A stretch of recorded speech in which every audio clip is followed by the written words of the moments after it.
championship or not this week. Because these next opponents, obviously, we just got done playing at 27 at Kentucky. Arkansas is 34. LSU is next, and they're they're leading our league, and then Alabama comes in. So it is absolutely moving week. We're here Monday, a day and a half after the Kentucky game, and a full day before the Arkansas game, and we're still working on our game plan right now.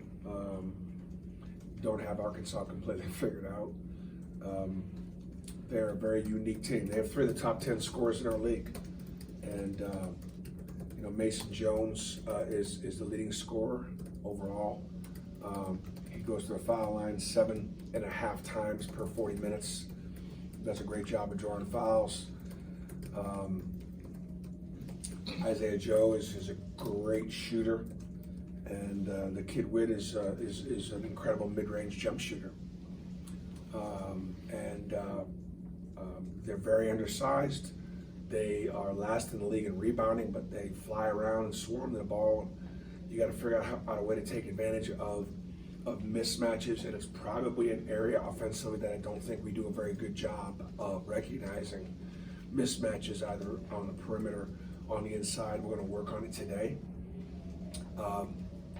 Yesterday, we did committed practice, but we couldn't go very hard. I thought the guys had expended so much energy, obviously, on Saturday, and we watched some film and got some shots, and got the study table, and we're going to go live today and see what we think can work and head over to Arkansas tonight. What's the biggest challenge facing Arkansas, strategically? You'll figure out how to guard them, because they're really a tough one-on-one cover. And matchups are difficult because they are so much smaller than we are, and quicker. And the guards are big, so they've got good sized guards, and but then how to take advantage of it. We got to do a great job on the offensive boards. We got to do a great job throwing it inside, catching it inside, not turning it over when they strip and rip. They turn you over like crazy. So in our drill drive stuff, they're going to be stripping and ripping, and we got to be strong with the ball, and it's going to be harder to get to the foul line at Bud Walton. Obviously, this will be the most hostile environment that we've played in, because the place is sold out, and it'll be just jumping. You have to handle the atmosphere, and we've not played great on the road. We're 3-2 on the road, I think, in true road games. And how many games we won away from Auburn Arena? 7. How many? 7. So we won 7 games away from the Auburn Arena this year. But we've not played the last 3 games on the road at Florida and at Alabama and at Ole Miss. We haven't played very well.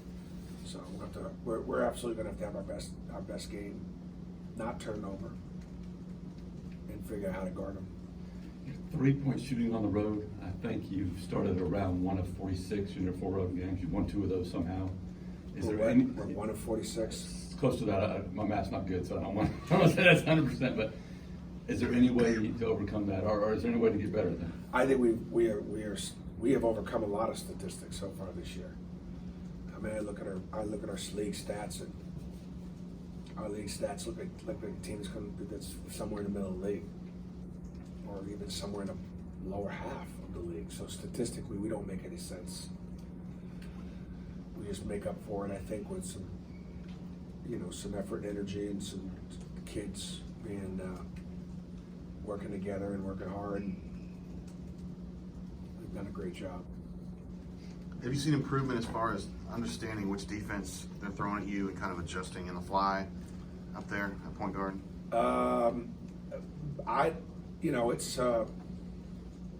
It needs to continue to improve. It doesn't matter what you run as long as you run it the right way, and that starts with me and the point guards. I thought we really struggled against a solid, simple 2-3 zone against Kentucky, getting in the right spots. There's been a lot of games recently where late in the game it's been Isaac that's had the ball in his hands a lot, making big plays. What makes him so reliable and trustworthy in those spots? He's such a tough cover, and he spends more time in the gym than anybody. And so from a standpoint of having the ball in his hands late in the game for a pull, I feel pretty good about it. I really do. Even though he doesn't shoot a great percentage, he's in there as much as or more than anybody working on that. And then you got to back off him because he'll go downhill and destroy you. He gets to the line a lot, but he gets fouled as much as anybody. He was 1 for 7 from 2 and got fouled every time he took the ball to the basket. He's so big and strong, he absorbs contact, but the contact affects his shot. So we go to the line a lot because we attack the rim, and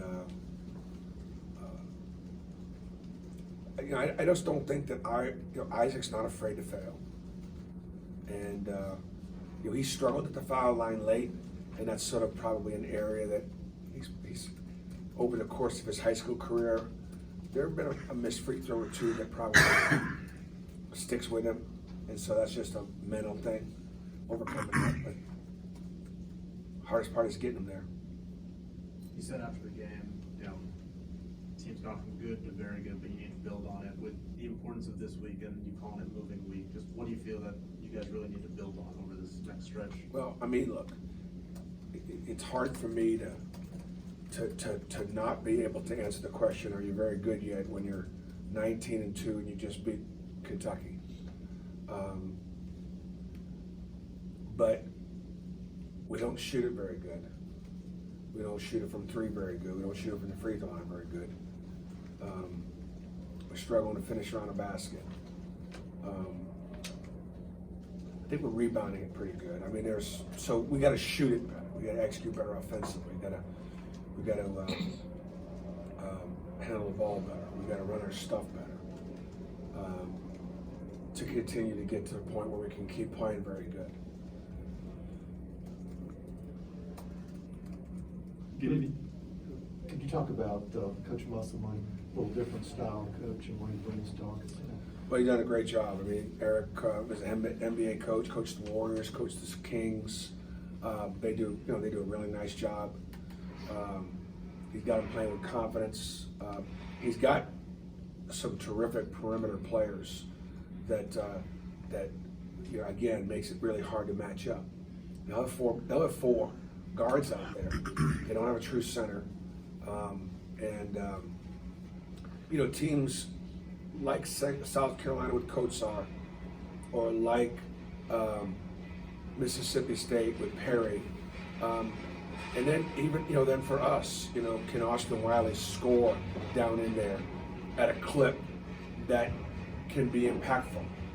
And that'll certainly be part of our game plan, is to get Austin the ball, get him inside, get him some good deep touches, but they don't make it, they don't make it easy because they know it's where we're going, because that's where we have the advantage. Your feedback from your former ESPN colleagues as they were leaving town or out later in the night? Well, I think that when they go to different places that they've not been to before, where the fan bases aren't spoiled, there's just a different level of energy in the building that they thrive off of. That's why they created College Game Day. And but if you're on Duke's campus and Kansas's campus and North Carolina's campus, and twice a year, every year, it's just not that special. And it's actually how we have tried to develop this program, build this, come to Auburn to make history, because it is special. It's special here. Our fans aren't used to it, and they're loving it. And we're 4-21 at Auburn at Bud Walton Arena. We got one of them a couple of years ago, but 4-21. You come to Auburn, you got a chance to make history. And winning there is special. Winning there is really special for Auburn. And yet, if we want to compete for this league championship, we need to go there and win. When we're looking at 4-21 as our history. So I think they had a great experience and left here recognizing what a good program we have. and what an unbelievable fan base we have.